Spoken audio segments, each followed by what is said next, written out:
Hello everyone. তো অনেক দিন পর একটা রান্নার ভিডিও নিয়ে এসেছি। তো এখন আমি ভাত বসিয়ে দিয়েছি আর আজকে একটু দেরি করে রান্নাটা বসিয়েছি। তো আজকে হচ্ছে ফাল্গুন মাসের সংক্রান্তি, মানে আগামীকাল থেকে চৈত্র মাস পড়ে যাবে। তো চৈত্র মাসে আমাদের তো সারাদিন সারা মাস নিরামিষ খেতে হয়। তো আজকে তাই জন্য লাস্ট দিন আমিষ রান্না করছি। তো এদিকে ভাত আমার হয়ে গেছে আর এদিকে আমি তরকারির জন্য যা যা সবজি লাগবে মশলা লাগবে সব রেডি করে নিয়েছি। তো এখন আমি প্রথমে রান্না করব চিকেন। তো একটা কড়াইতে আমি আলুগুলো ভাজছি চিকেনের, আর আমি ঢেকে ঢেকে আলু ভাজছি, কেননা ওই তেল ছিটার ব্যাপারটা আমার খুব ভয় লাগে। আর তাছাড়া তেল ছিটে ছিটে যে চারিদিকটা একটু নোংরা টাইপের হয়ে যায় সেই জিনিসটা আমার পছন্দ হয় না। তাই যতটা পারি রান্নাঘর পরিষ্কার রেখে রান্না করার চেষ্টা করি, যত ঢেকে ঢেকে রান্না করা যায় তেলটা চারিদিকে কম ছেটে। তো তাই জন্য আমি ঢেকে ঢেকে আলুটাকে ভাজছি। আর এই পাশের কড়াইতে আমি চিকেনটাকে কষাবো বলে তেল গরম করে নিয়েছি। তো তারপরে তেজপাতা, শুকনো লঙ্কা আর গোটা গরম মশলা, জিরে ফোড়ন দিয়ে আমি যে পেঁয়াজগুলো কেটে রেখেছিলাম সেই পেঁয়াজগুলোকে একটু লাল লাল করে ভেজে নেব, তাই জন্য পেঁয়াজগুলো দিয়ে দিলাম। আর ওইদিকে আমি আদা রসুন আর শুকনো লঙ্কা, টমেটো, পেঁয়াজ একসাথে পেস্ট করে নিয়েছি। আর এদিকে আমার আলু ভাজাগুলো হয়ে গেছে। আর আজ রান্না করব তেলাপিয়া মাছ আলু কাঁচকলা দিয়ে ঝোল। তো মাছটা রান্না করার কারণ বাবা মা কেউই চিকেনটা খায় না, তাই জন্যই মাছটা রান্না করা হচ্ছে। ব্যাপারটা এমন নয় যে মাছ মাংস দুটোই রান্না হচ্ছে সংক্রান্তি দেখে তাই। তো যাই হোক, মাছে নুন হলুদ মাখিয়ে নিচ্ছি।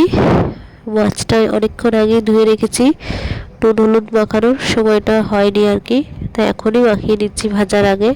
একটু আগে আগে মাখিয়ে রাখলে ভালো হয়। তো আজকে আর আগে আগে মাখিয়ে রাখা হয়নি। তো ওই পাশে কড়াইতে মাছগুলো ভেজে নিচ্ছি আর এদিকে পেঁয়াজগুলোকে লাল লাল করে ভাজা করে নিচ্ছি। তো এরপরে আমি আদা রসুনের পেস্ট দিয়ে দেবো। তো মাছ একবারে ভাজতে পারিনি, তাই দুবারে ভাজবো। আর এদিকে আদা রসুন লঙ্কা জিরে যে পেস্ট ছিল সেই পেস্টটা দিয়ে দিলাম, দিয়ে এবার সুন্দর করে এটাকে কষিয়ে নিচ্ছি। তো আবার মোটামুটি আমাদের বাড়িতে 1 মাস পরে আমিষ রান্না হবে। তো ব্যাপারটা আমার কোনোদিনই অসুবিধা হয় না। 1 মাস যে নিরামিষ সেটা আমার কখনোই অসুবিধা হয় না, কিন্তু আমাদের যে সপ্তাহে একদিন সোমবার করে নিরামিষ থাকে তখন আমার একটু এটা সমস্যা লাগে। কিন্তু 1 মাস যে টানা নিরামিষ রান্না হয় সেটা আমার কাছে ভালোই লাগে, অসুবিধা হয় না। তো টমেটো কেটে রেখেছিলাম, কিছুটা টমেটো পেস্ট করে দিয়েছি আর কিছুটা আমি এরকম টুকরো টুকরো করে দিয়েছি। তারপরে নুন হলুদ আর একটু লঙ্কার গুঁড়ো দেবো। তো লঙ্কার গুঁড়োটা নর্মাল যে ঝাল লঙ্কার গুঁড়ো সেটা নয়, এটা হচ্ছে কাশ্মীরি লঙ্কার গুঁড়ো, যেটা সাধারণত কালারের জন্য ইউজ করা হয়। এমনিতে আমি তরকারিতে শুকনো লঙ্কা বা শুকনো লঙ্কার গুঁড়ো বা কাশ্মীরি লঙ্কার গুঁড়ো কোনোটাই ব্যবহার করি না। তো আজকে একটু মনে হলো তাই জন্য লঙ্কার গুঁড়োটা দিলাম। আমি সবসময় কাঁচা লঙ্কা দিয়ে তরকারি রান্না করি, তো অনেক দিন পরে আমি শুকনো লঙ্কা ব্যবহার করছি চিকেনে। এমনিতে মাছ রান্না করলেও আমি কাঁচা লঙ্কাই দিই, শুকনো লঙ্কা শুধুমাত্র ফোড়নে ইউজ করি। তো এদিকে মশলাটা সুন্দর করে কষানো হয়ে গেছে, তারপরে আমি চিকেনগুলো দিয়ে দিলাম। তো আর এদিকে মাছ ভাজা অর্ধেক হয়েছে আর অর্ধেক মাছ ভাজা ওই পাশের কড়াইতে হচ্ছে। তো মাছ ভাজা আমি সব নামিয়ে নিয়েছি আর এদিকে চিকেনটাকে সুন্দর করে একটু ঢেকে ঢেকে কষাচ্ছি। আর ওদিকে তেজপাতা শুকনো লঙ্কা ফোড়নে আলু আর কাঁচকলাগুলোকে ভেজে নিচ্ছি। তারপরে মাছের জন্য আমি মশলা করে রেখেছিলাম আদা জিরে আর কাঁচা লঙ্কা বাটা, মানে শিলে বাটা নয়, পেস্ট করা। তো